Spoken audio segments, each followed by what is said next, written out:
रक्षा मंत्री ने कहा कि उसे रूस का पूरा समर्थन मिला है। रक्षा मंत्री ने कहा कि कतर में अमेरिकी एयरबेस पर हमले के बाद रूस ने खुलकर समर्थन किया है, क्योंकि यहाँ वो चिट्ठी भी याद आती है जो ईरान की तरफ से दी गई थी रूस को, जिसमें मदद की बात कही गई थी। लेकिन अभी पब्लिक डोमेन में, यानी ये जानकारी तो नहीं है कि क्या उसमें किस तरह की मदद की बात थी, लेकिन रूस ने अपना समर्थन शब्दों के लिहाज से तो जताया ही था, लेकिन और किस तरीके की मदद ईरान चाहता था, फिलहाल अब एक बार फिर से समर्थन है। रक्षा मंत्री ने कहा है कि कतर में अमेरिकी एयरबेस पर हमले के बाद रूस ने अब खुलकर समर्थन किया। बिल्कुल, देखिए हम आपको बता रहे हैं कि रक्षा मंत्री ईरान के ने ये बयान दिया। उन्होंने कहा कि देखिए रूस का पूरा समर्थन उनको हासिल था, और ये बयान ऐसे समय में दिए जा रहे हैं जब विदेश मंत्री मॉस्को की यात्रा पर थे, व्लादिमीर पुतिन से ये एक बड़ा बयान फिर आ जाता है, कह रहे थोपी हुई शांति कबूल नहीं। बिल्कुल, थोपी हुई शांति कबूल नहीं, क्योंकि ईरान ये बात पहले ही कह चुका है कि उसके ऑब्जेक्टिव भी पूरे होने चाहिए। लेकिन सबसे कमाल की बात ये कि रूस का जो इसमें आप कह सकते हैं इन्वॉल्वमेंट है, सबसे ज्यादा इंपॉर्टेंट है। हमारे साथ हमारे सहयोगी पढ़े उपाध्याय भी जुड़ गए। पढ़े, हमने कल भी ये बात की थी कि हम जिस मध्यस्थता वाले सबसे बड़े प्लेयर की तलाश कर रहे थे, देख रहे थे, वो रूस ही था जो लगातार सभी से बात कर रहा था, चाहे वो इजराइल से बात करने की बात हो, चाहे वो ईरान से बात करने की बात हो, और शायद वो अमेरिका से भी बात करने की बात हो। तो रूस के दौरे के बाद ही ईरान के विदेश मंत्री के दौरे के बाद ही शायद ये सारी पॉसिबिलिटीज या सारी चीजें ठीक होनी शुरू हो गई।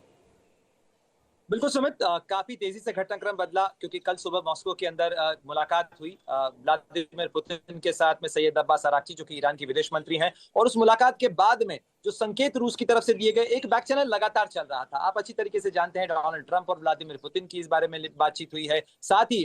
शायद पुतिन एकमात्र दुनिया के ऐसे नेता होंगे जिन्होंने इस तनाव के बीच में वो मसूद पजेश्कियान, जो कि ईरान के राष्ट्रपति हैं, उनसे भी, और इजराइल के प्रधानमंत्री बेंजामिन नेतन्याहू, दोनों से सीधे तौर पर बातचीत की थी। हालांकि यहाँ पर एक रोचक चीज देखने लायक ये है सुमित कि पुतिन की तरफ से या मॉस्को में क्रेमलिन की तरफ से किसी तरीके के श्रेय लेने की कोई बात नहीं की गई, बल्कि ये श्रेय जो है वो और डोनाल्ड ट्रंप को लेने दिया गया। उनको यह ऐलान करने दिया गया कि वो इस चीज का ऐलान करें कि सीज फायर हो गया है। हालांकि डोनाल्ड ट्रंप कह रहे हैं कि दोनों पक्ष उनके पास में आए थे और उन्होंने ये बातचीत की, लेकिन निश्चित रूप से रूस ने एक बैक चैनल की भूमिका जरूर निभाई होगी इस पूरे घटनाक्रम के अंदर, क्योंकि रूस के हित जो हैं या रूस के जो संपर्क हैं वो खाड़ी के कई देशों के साथ हैं, चाहे वो कतर हो, चाहे वो सऊदी अरब हो, चाहे वो बहरीन हो, ओमान हो, यूएई हो। साथ ही इजराइल के साथ में उनके संपर्क और संवाद हैं। ईरान के विदेश मंत्री तो वहां गए ही थे, और ये सारी चीजें ईरान के विदेश मंत्री का सुमित ये दौरा तब हुआ था जब अमेरिका इस लड़ाई के अंदर बेहद तल्ख बयान भी दे रहा था, और उसने बेहद सख्त कार्रवाई जो है वो ईरान के न्यूक्लियर एस्टैब्लिशमेंट्स के खिलाफ की थी। उसके बाद ईरान के विदेश मंत्री का मॉस्को जाना, उसके बाद कल शाम के बाद में जिस तरीके से ईरान की तरफ से कार्रवाई की गई अल उदैद एयरबेस पे कतर के, और उसके बाद ये संकेत आने लगे कि ये एक पॉस्चर हो सकता है, अमेरिका हो सकता है इस कार्रवाई को न बढ़ाए, और अब वो सारी चीजें अब कोलैबोरेट होती हुई दिख रही हैं, खासतौर पर इस लिहाज से कि अमेरिका ने अपने आप को अलग कर लिया है। अब अमेरिका ने ये संकेत दे दिए हैं कि वो इस लड़ाई को आगे नहीं खींचना चाहता है। सीज फायर की बात कई अपने पोस्ट के अंदर डोनाल्ड ट्रंप कर चुके हैं, और वो चाहते हैं कि इसमें डॉलर की सीज फायर इसके अंदर दोनों पक्ष लागू करें। इजराइल की तरफ से भी, जैसा आप भी अभी कह रहे थे सुमित, कि इजराइल की तरफ से अभी किसी जवाबी कार्रवाई का ना तो कोई ऐलान आया है और न ही इस तरीके का कोई इंडिकेशन मिला है। तो ईरान को भी एक क्लोजर मिल जाता है कि लड़ाई को उन्होंने खत्म किया, एक फाइनल शॉट जो है वो उन्होंने फायर किया, और इजराइल की तरफ से कार्रवाई नहीं होती है। तो ये 12 दिन की लड़ाई जो है, जैसे डोनाल्ड ट्रंप कह रहे हैं 12 डे वॉर, ये 12 डे वॉर यहाँ पर रुक सकती है, खत्म हो सकती है। लेकिन मैं फिर भी कहूंगा कि ये काफी एक थिन आइस के ऊपर बना लगा हुआ सीज फायर है, क्योंकि यहाँ पर चीजें अभी भी नाजुक हैं। वो मुद्दे जो है जिनके ऊपर विवाद था, वो मुद्दे जिनके ऊपर तनाव था, वो मुद्दे पूरी तरह से खत्म नहीं हुए। तो क्या ईरान और इजराइल के बीच में कोई बातचीत संवाद हो सकता है, क्योंकि दोनों तो एक दूसरे को रिकॉग्नाइज नहीं करते, दोनों के बीच में संवाद नहीं है। तो क्या डोनाल्ड ट्रंप वो करवा पाएंगे, और अगर वो नहीं हो पाता है तो फिर इस बात की आशंका बरकरार रहेगी कि क्या एक बार फिर ये चिंगारी भड़क सकती है। लेकिन प्रणय, जिस तरह से अभी चैनल्स में ईरान के चल रहा है कि सीज फायर हो जाएगा,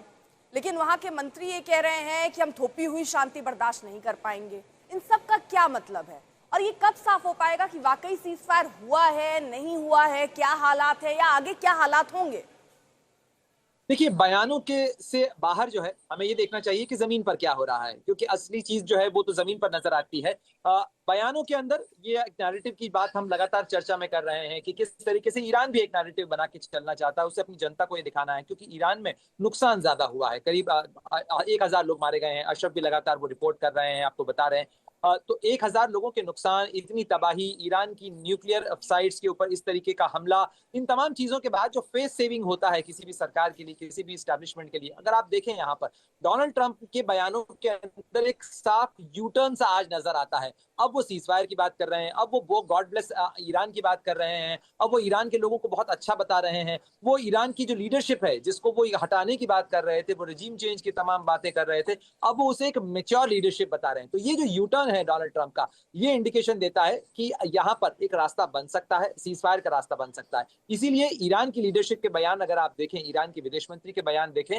तो लगातार एक अंडरटोन आ रहा है कि अगर इजराइल रुक जाता है तो ईरान भी इसे ज्यादा बढ़ाते हुए नजर नहीं आना चाहेगा, ईरान भी इसको ज्यादा तूल नहीं देना चाहता है और इस लड़ाई को वो खत्म करना चाहता है। साथ ही डिप्लोमेसी की टेबल के ऊपर लौटने की बात भी ईरान के नेता करते रहे हैं, लेकिन ये क्यों पॉसिबल नहीं था अर्पिता? इसलिए नहीं पॉसिबल हो पा रहा था कि लगातार जब बमबारी हो रही है, तब ऐसे में जो बम और बातचीत दोनों एक साथ नहीं चल सकते।